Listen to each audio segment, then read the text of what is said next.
Oh, I heard that.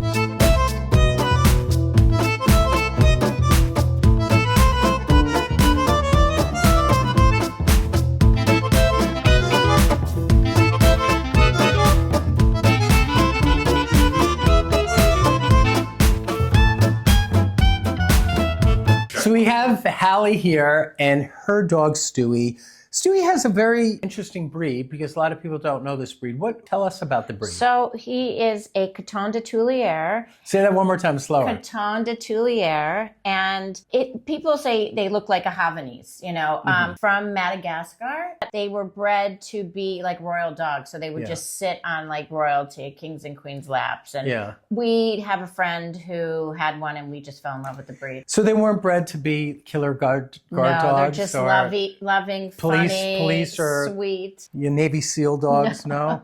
All right. So Stewie, I'm making fun of you. I'm sorry. But Stewie, about a month ago, took a little turn for the worse, right? Yeah. What happened? So he's only 3. Yeah. So he just started limping, and we didn't know what was going on. We thought maybe just a sprain in his leg.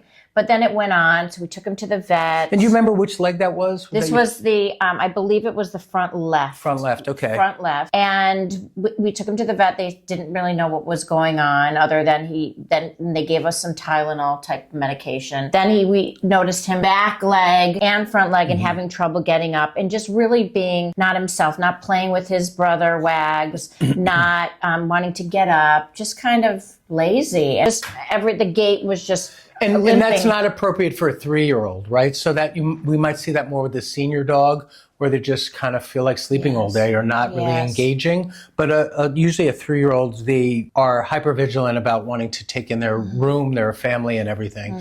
A lot of people ask me, how do you know when an animal needs to be adjusted? And usually the easiest way is the owner will just tell you. They'll say, hey, I noticed something different. The dog used to be able to jump up or jump down, or it can't reach its face to the bowl, or it doesn't socialize. We see that a lot with cats, where the cats just won't come out to be with everybody else for a while, so you get concerned. Also wincing, so you touch something and they recoil, or you pick them up and they scream. So there's a lot of clues that the owners will bring in and tell me.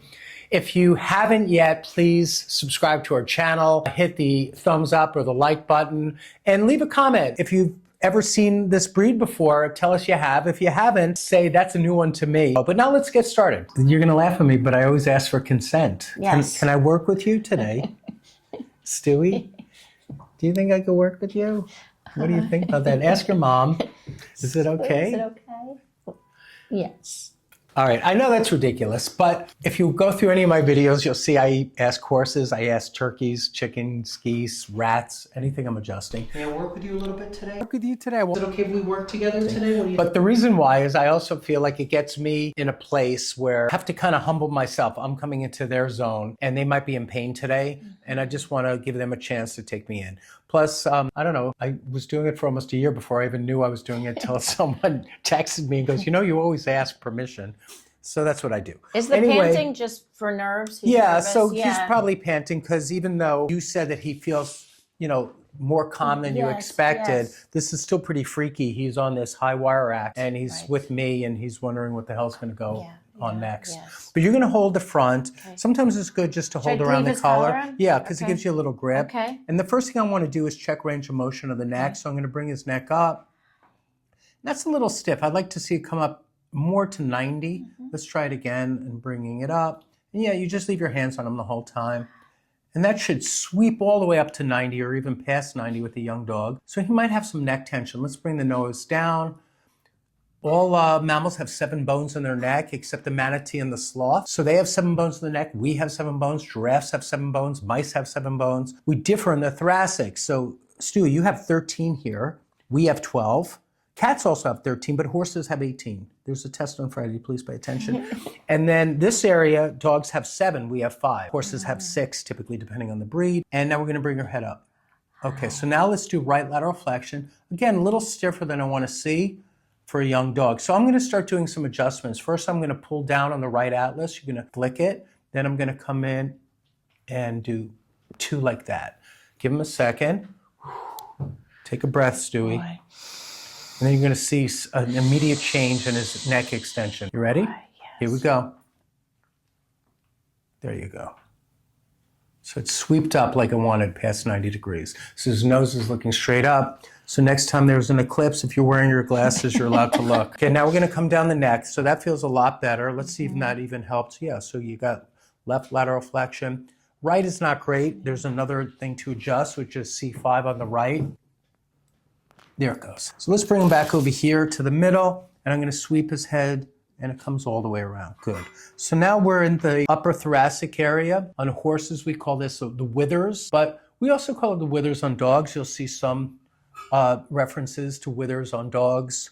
We always know about it on the horse. That's that area right where the saddle is coming up to. And really, for me, anatomically, we have the scapula on the sides. So in humans, the scapulas are on the back, the flat part of the back, the shoulder blades. But on quadrupeds, you'll see them on the side. But you can come in between them and you can start feeling these thoracic vertebrae. So Stewie, this is T1. Are you listening? And T2, 3, 4, 5, and that feels good there. So Stewie, I don't see that being a problem. I do want to get on the front left shoulder, but we're going to leave that for just a little bit because I want to check the axial skeleton, which is straight down the vertebrae here.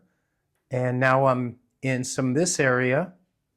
And some of his diagnostic work showed that he does have a little bit of a beginning of IVDD, which is intervertebral disc disease, which is the beginning of some arthritic changes. But his area is here, which is the most common place for quadrupeds to get it. For us humans, we get it more at L4, L5, L5S1. But gravity is pulling right there. Do you see? So they're fighting gravity a little different than us. I get to put my gravity straight on a vertical line, and he's reaching out, extending over here. That's why long-bodied dogs like dachshunds and basset hounds have a lot even more problem with that area because gravity takes a harder toll on them. So now we're in that area, and that's a transition area between the thoracics and the lumbar spine. Thoracics is your rib cage area. Remember I said you have 13 vertebrae, but you also have 13 pairs of ribs. The area between the 13th thoracic and your first lumbar that's the area of your IVD, and I can actually feel how it's tight there.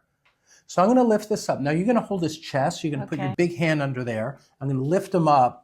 I'm keeping him down. Right? Yeah, okay. Just so he doesn't fall. Right. There it goes.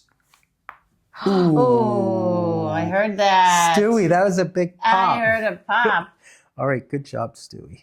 Now, does that hurt him at all? Or No, it feels awesome. Yeah, he didn't wince or anything. Yeah, no, he's like.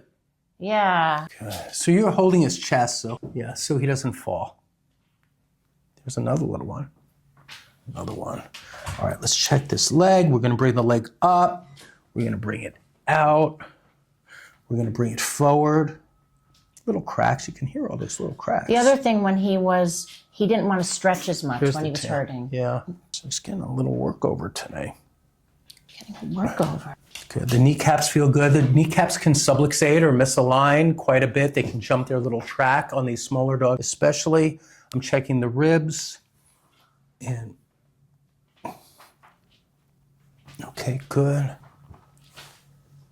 Little doggy arabesque. Yeah, he likes this. Did you do ballet as a kid? Yes, I did. So he's doing a doggy arabesque, like this. I can't do it as well as you. Good job, Stewie. Okay, good. And I'm going to stretch at the base of the tail. So I'm not just yanking the tail. That's not a good idea. But I'm holding the apex of the sacrum.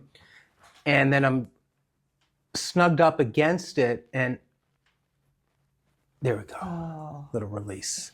You want me here? Yeah. Okay. And I'm going to lift the left shoulder up. Should I just hold his back like this? No, I would slide up to about here. Okay, great. And I'm going to see if I can set this. There it goes. So that was out, Stewie. Poor little Stewie. Here's your little hand. All right, let's do this one more. Bring this up.